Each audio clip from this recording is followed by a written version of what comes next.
Aguchanke Joreju. Oh, accident. You think say they wise? Oh, Baba no lo. Agucha. Aguchanke wo. On chu katara. Accident.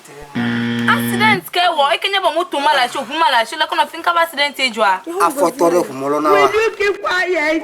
No obulo wo ko dola. Let off you bulo ko wa lo we ma to go ke ma bi mo. Hello. O ji ko mo no wa lo bulo. You said definitely your do. She what? Oh, Agucha onye tere Eh? ko. Bo ma song bo. Can't call her. Like no ba o driver tayo kolo alo gwonto. Ogo si akono la. O gwo ba fia. Akucha. Kiwo. Accident wa. Ah, de furo la show.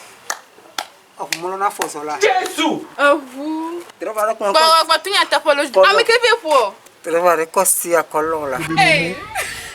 Driver de ko si akolo. Si aro dole shi la gwoma. Golo koko Akucha. Mi je show tunya tapo ko no wana kana na basa meda. Ah, kai shari. Nakate matro pro kama kona ko ulo ndio. Aku ate fanya nyakule konji bu. Okay. Baida plaza de mokpo de kate prira fuma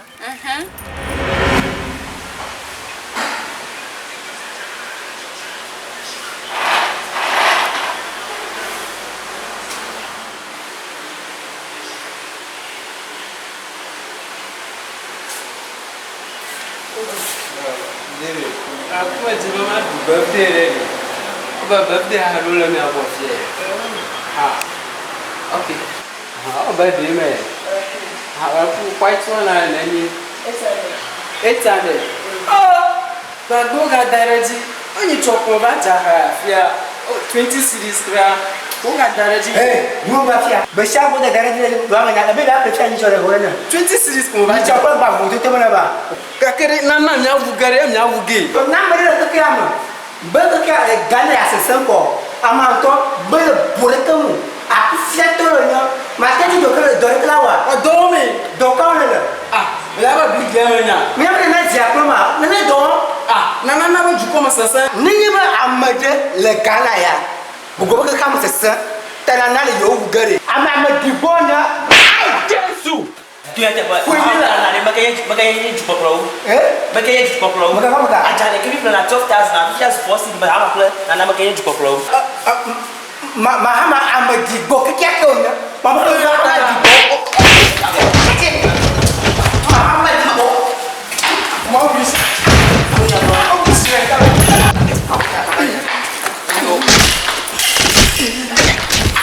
Ibu dia. Kau dia. Bisa kelihatan buat. Wanita yang kaya.